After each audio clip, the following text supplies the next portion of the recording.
Thank you very much for listening to this week's talk on the Sedra of Vayechi, which is the last Sedra in the book of Bereshis. And we end this Sedra, as we end the last Sedra in each one of the 5 books of the Torah, with the words Chazak, Chazak, v'nis chazek.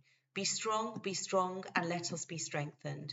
And we always need the reassurance and the courage that we get from these words. And we are dedicating this learning for the prayers for the speedy and safe release of the last remaining hostage in Gaza, Ran Gvili, and the safety and success of all of the soldiers in the IDF as they continue their dangerous missions to protect the land of Israel and the people of Israel, and for the speedy and complete recovery of all those injured in the terrorist attack in Sydney. And as we're looking at the events of this week's Sedra in Vayechi, which tells of the passing of Yaakov Avinu, Yaakov our father, and even that, although the loss of Yaakov, the passing of Yaakov, signifies the move towards going into in the beginning of the exile, the darkness of exile. And this is reflected in the layout, the graphic layout of the Torah, that the previous Sedra of Vayigash continues into the beginning verse of the new Sedra of Vayechi. There are no breaks. And this darkness, this absence of the light of a break in the text is a symbol, is in one sense interpreted as a symbol of the darkness of the pending exile. And this, with the demise, with the passing of Yaakov Avinu, the brothers, Yosef's brothers, start to feel nervous that Yosef is going to take his revenge. He's had his finger on the pause button while their father was alive, and with his passing, that he is going to then take his revenge on the things that they have done to him. And he is the one who reassures them, tells them, repeats that this was all part of Hashem's plan, and he convinces them that there's absolutely no malice, no ill feeling in his heart towards them. And again, his incredible generosity of heart to be able to forgive in such a complete and sincere way, which stems from the center point of his vision, which is everything is coming from Hashem. And he is then working within that framework. And really, we see today the descendants of Yosef HaTzadik also responding to events in their lives in this way. And this is something that I would like to conclude with. But if we look at the last words of the Sedra, we'll be able to discern a theme in what the Torah is trying to teach us. And I am going to take up the verses of the Torah from verse 23, chapter 50. Vayar Yosef le'Ephraim b'nei Shileshim gam b'nei Mocher ben Menashe yuldu al birkei Yosef. And Yosef saw 3 generations through Ephraim, even the sons of Mocher, son of Menashe, were raised on Yosef's knees. Vayomer Yosef elechav, and Yosef said to his brothers, Anochi meis, I am about to die. Ve'Elohim Pokod Yifkod Eschem, but God will surely remember you, Ve'He'ela Eschem min ha'aretz, and bring you up out of El ha'aretz hazos, out of this land, El ha'aretz asher nishba le'Avraham le'Yitzchak u'le'Yaakov, to the land that was sworn to Avraham, to Isaac, and to Jacob. Vayashba Yosef es bnei Yisrael, and Yosef made the Bnei Yisrael, the sons of Israel, swear, Lema, saying, Pokod Yifkod Elohim Eschem, God will indeed remember you, V'ha'alisem es atzmosai mizeh, and bring my bones up out of here. Vayomos Yosef ben Mea v'eser shonim, and Yosef died at the age of 110. Vayachantu oso, and they embalmed him. Vayisem ba'aron b'Mitzrayim, and he was placed in a coffin in Egypt. And that is the end. And with that end, we have the image of this coffin of Yosef, and there are many midrashic interpretations and explanations of this. That the reason that the Egyptians did this in this way was to prevent the Bnei Yisrael leaving the land of Egypt, because they knew that he was going to, when the time came for the redemption, they would have to take out the bones of Yosef. So they specially, and according to some interpretations, he's actually put in an iron coffin that sinks to the bottom. So it's going to be virtually impossible for any human being to find the coffin, to extricate the coffin, and in this way the Jewish people will not be able to leave the land of Egypt. But on the one hand, the finality of this last image seems so stark, yet on the other hand, really, not just because we know how the story continues, but because of the words of Yosef, that Pokod Yivkod, which rhymes with the English code, it is the combination, the exact numbers to put into the lock that is going to open the lock.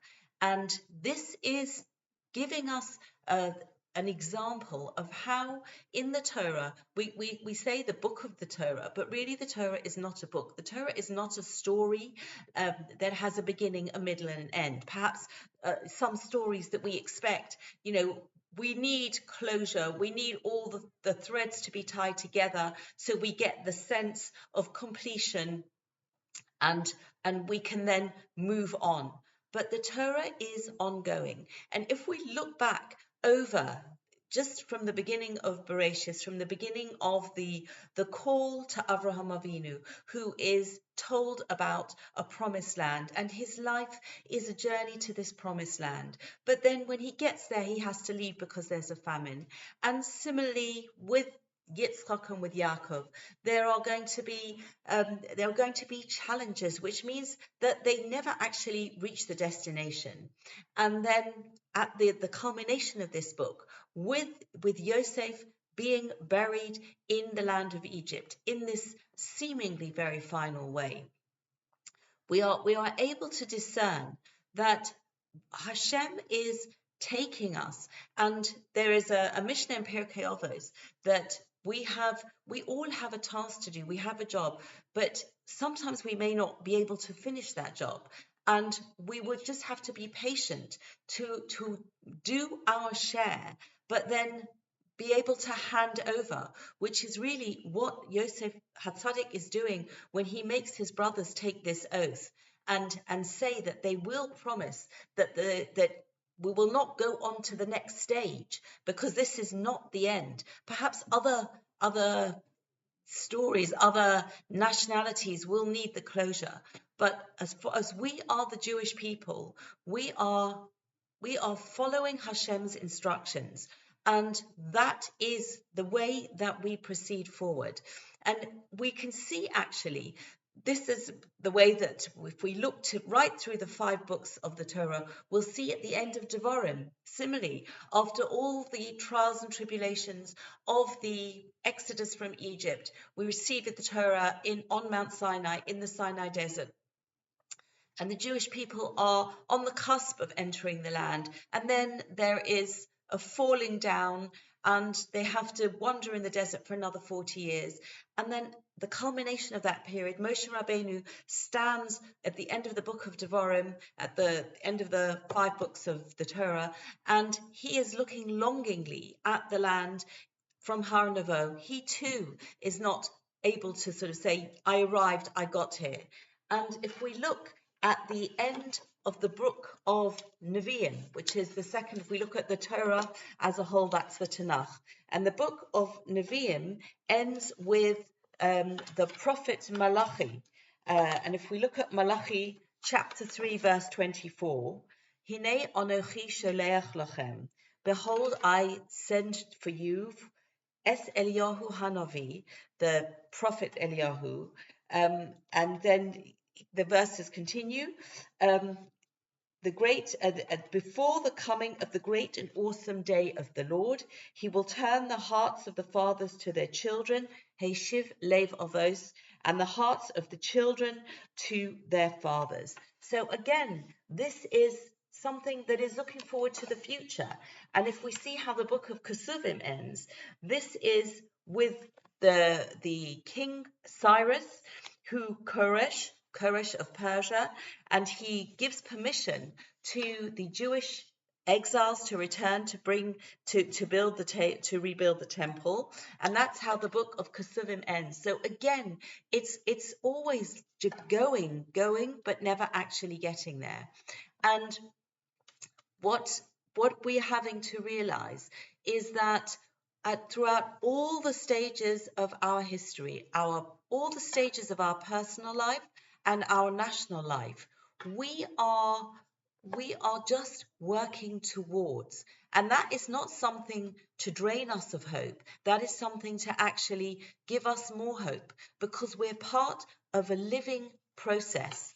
And Rav Sachs writes very beautifully in his essay called Jewish Time, that the Jewish time always faces an open future. The last chapter is not yet written. The Messiah has not yet come. Until then, the story continues, and we, together with God, are its co-authors.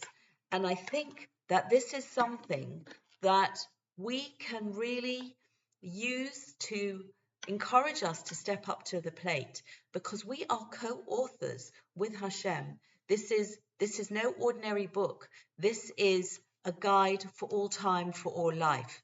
And we are writing that, and we are our secret, the secret of our survival is being able to tune in to the will of Hashem, look at the reference point of the plan of Hashem, and let that take us.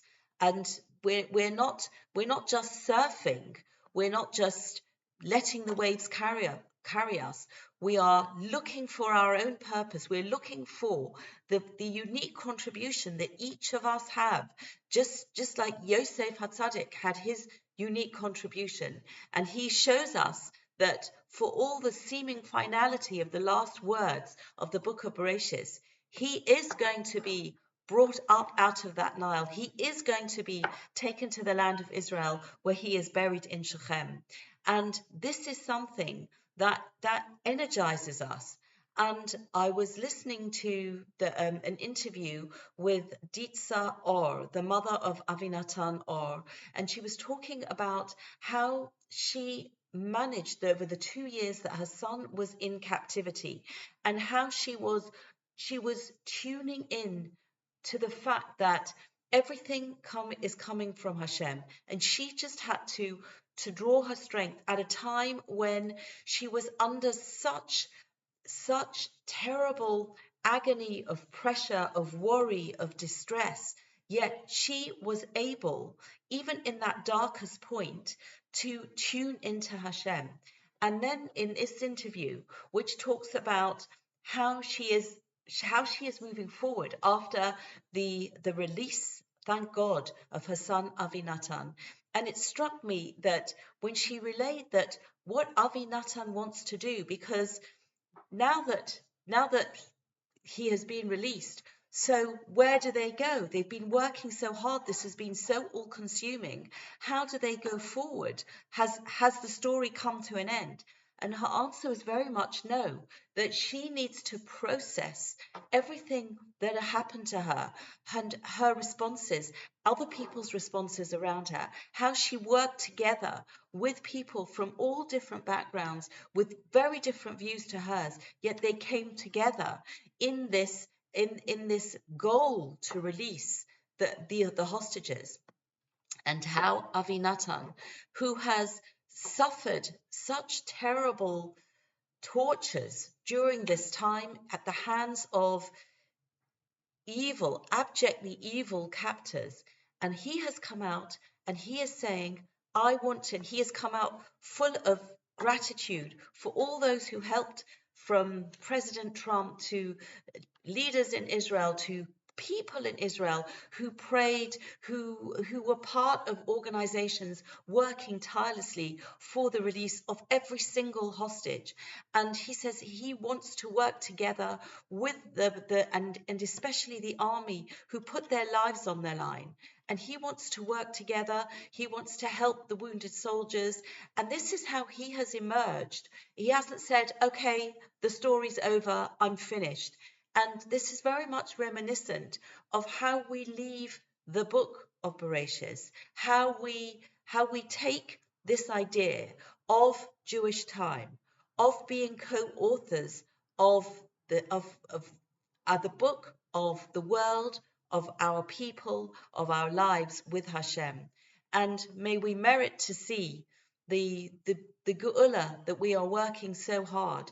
And in a very beautiful message from Ditsa, from Avinatan's mother, she said the way that the people of Israel came together is a tikkun, is a repair for the sin of the brothers of Yosef, for the sin of the sale of Yosef, that has come down through the generations, that we have to still, in a way, achieve a reckoning for. And she says, now, with our response to what happened from the terrible events of Simchas Torah 2.5 years ago, that we have, as it were, remedied that particular sin. And please God, let this be the herald for the Geula that we are so desperately waiting for. Thank you very much for listening, and wishing everybody Shabbat Shalom.